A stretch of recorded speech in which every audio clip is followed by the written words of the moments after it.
I'm Alyssia. If you're new, welcome. And if you're not new, also welcome! I am stoked because today we are getting started celebrating pumpkin season. I've got 5 pumpkin recipes coming your way today and an announcement. They're all a part of my new holiday recipes compilation ebook. I had too many holiday ebooks, so I combined them all into one and then added a ton of new recipes. There are over 150 recipes total. It covers Halloween and the general fall breakfasts and snacks, along with holiday entrees, sides, desserts, and drinks. It is pretty comprehensive and I'm really proud of it. I hope you all can enjoy it. It's available at mindovermunch.com/ebooks if you want to check it out.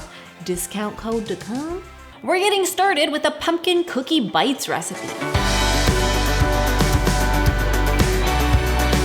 I combined coconut flour, pumpkin puree, peanut butter, maple syrup, coconut oil, cinnamon, pumpkin pie spice, nutmeg, and salt. Mix together until crumbly, and then add milk and stir to integrate until malleable and can squish together. Scoop out the dough and form them into balls. And then transfer to a plate or baking sheet so you can freeze for about 20 minutes. In the meantime, melt down some dark chocolate and coconut oil. It could totally be dairy-free chocolate if needed. Then you can dip those frozen cookie balls into the chocolate. Return to the baking sheet or plate and freeze. Holy moly, that coconut flour really makes the texture of these taste cookie-like. It's like a pumpkin cookie truffle. Don't get me wrong, these are still an in moderation kind of treat, but at least we've got clean ingredients to fuel. These will last a month in the freezer, and don't forget to thaw them out for a few minutes before eating. Next up, pumpkin pie dip. This recipe is even easier and can be completely vegan too. I start with pumpkin puree and then add a yogurt of choice. Greek, regular, or non-dairy all work fine. Almond butter, maple syrup, vanilla extract, cinnamon, pumpkin pie spice, and a pinch of salt. Mix by hand or use a hand mixer. I find it helps to best integrate the almond butter. Adjust the sweetness to taste. This will definitely depend on whether or not you used sweetened yogurt.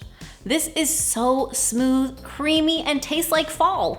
Great to dip with cookies, fruit, vegetables, get creative. This is a great option for holiday parties or get-togethers. It wouldn't be the holidays without cookies. How about pumpkin pecan oatmeal cookies? Stir together oat flour, baking soda, baking powder, salt, cinnamon, and pumpkin pie spice. Separately, beat together butter or coconut oil, coconut sugar, and additional sweetener of choice. Then you can add an egg, vanilla extract, and beat to integrate. Then we combine the dry and wet until a batter forms. Lastly, stir in some rolled oats and chopped pecans. Add spoonfuls of batter to a prepared baking sheet, leaving space in between for them to expand, as they are going to spread a bit. Bake in the oven until golden and cool on a wire rack. These are seriously delicious. Now, I am partial to cookies. You know this if you've been with the channel for a while. They might be my favorite dessert. But that also means I'm kind of a harsh judge. And let me tell you, I ate 4 of these when we filmed. They are hard to put down. Next, we're keeping it sweet with these no-bake pumpkin coconut bars. These are addictive to say the least. In a food processor, add coconut flakes, pumpkin puree, maple syrup, coconut oil, vanilla extract, cinnamon, pumpkin pie spice, and salt. Process until well combined using water to help adjust the texture.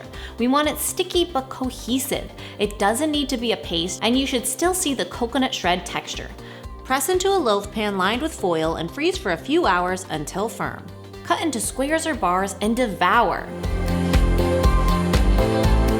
Literally, don't make these if you don't want to eat the entire batch. Yes, they are cleaner, but it's hard to put them down. Don't get me wrong, they're a must, but beware. I think I saved the best for last, pumpkin cornbread. I combine my dry ingredients, oat flour, cornmeal, baking powder, salt, cinnamon, pumpkin pie spice, and nutmeg with a whisk. Separately, I beat together pumpkin puree, eggs, and then add milk, coconut sugar, and molasses. Add the dry ingredients into the wet and then pour that into a pan and smooth out the top. Bake until a toothpick comes out clean. Serve warm. Holy moly! This tastes pretty much like what you'd think pumpkin cornbread would taste like.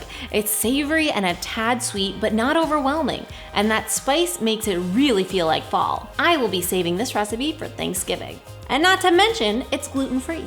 And those are my newest pumpkin recipes for you. I have plenty more to come, but all of these are from my new compilation holiday recipes ebook, available now at mindovermunch.com/ebooks.